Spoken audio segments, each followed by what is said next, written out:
Gracias. That's all the Spanish I know. And cerveza and baño.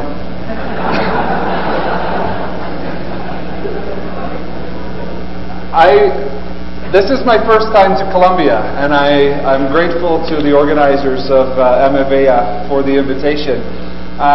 However, I do feel like I know Colombia through some ambassadors that you have sent our way. In the front row, Carlos Lozano is a graduate student at the University of Alberta. That's probably why there's so many University of Alberta speakers today. We also graduated recently. Many of you may know Luis Romero, who is now with Danisco. We also have had other Colombian grad students, and I have to say that I am very impressed with the ambassadors that you've sent our way. So I think very highly of you as a country. I'm going to talk today about a subject that can be complex, but broiler breeder production is a very complicated business. The reason that I have gotten involved with modeling is because there is so much information coming at us. It's hard to make sense of, it's hard to make decisions based on those information. So modeling is one way to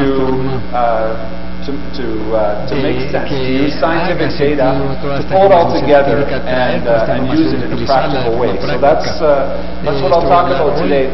I will talk a little bit about studies that don't involve math, so for those of you that don't like math, there is something for you as well.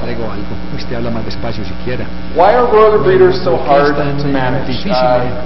I worked a lot with Dr. Renema and Dr. Korber, who will follow me. And at the University of Alberta, what I was going to say is Dr. Renema set up the stage for, it's important that we don't manage broiler breeders the way that we have in the past, because they have changed so much. At the University of Alberta, we have a couple of strains of random bred broiler chickens. In 1957, this is what our broiler chicken, commercial broiler chickens, looked like. We know that because we still have those genetics that are kept random bred at the University of Alberta. And there has been a tremendous amount of change in the broiler over the last 50 years. And that means, and I'll talk about this a little bit more later, that means that we have to consider a lot of factors that were unintended consequences of selection for this big bird that we're now producing. I'll give you a North American perspective. As I said, this is my first time to South America, so I don't have much of a South American perspective yet. But in North America, there are a couple of popular television shows about managing body weight. And I can't help but think about chickens when I watch those shows. One of them is called Biggest Loser, and one of them is called X-Weighted. And those shows are all about starting off with a heavy body weight and moving towards a lighter body weight. Why? Mostly for the well-being of the individuals that are overweight